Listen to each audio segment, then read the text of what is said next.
Resistance 2 picks up literally where Resistance 1 left off, which was, one of the launch titles for PS3, where now the fight, the Chimera kind of invading, they've started in Europe and now they moved over to the US, and so now you're basically following Nathan Hale's journey across the US. We're showing some big stuff off in terms of one of our boss fights, the Leviathan, which is basically a 300-foot Chimeran enemy that you face in Chicago, and he's basically picking you up and tossing you across the city, and you basically have to find a way to survive. So that's one of the things we're showing off. We're showing some more multiplayer as well in the Oric, California setting.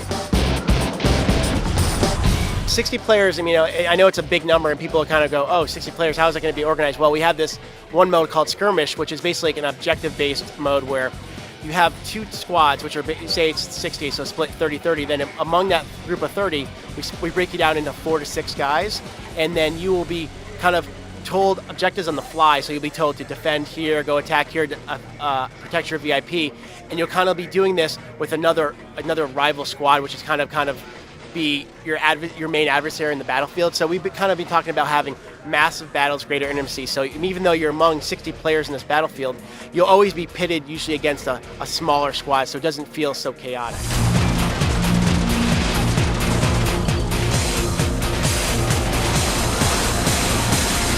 We're creating a completely separate co-op mode that kind of tells a parallel story. It has some story-light elements to it. You're kind of going to learn something else that's going on in America during this time.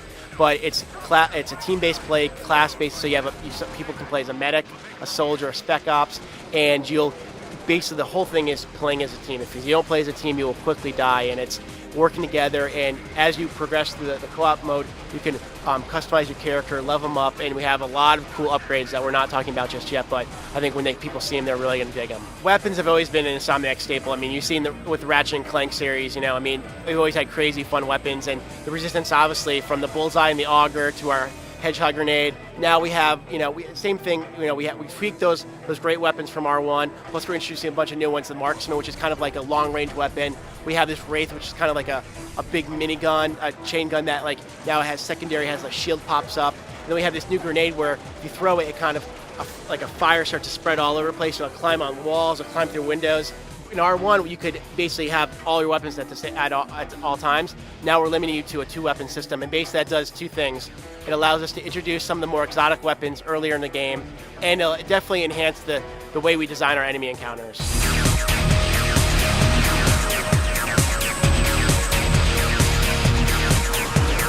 Another thing is our cutscenes. The first game was told from a third-person perspective from the Parker character, and now we're redoing our cutscenes. We're using a lot of mocap, some new camera technology. They look really good, and I think they'll help suck people into this story even greater than when they experienced in Resistance 1. No news nothing to talk about a demo, but the game will be coming out in the fall of 2008.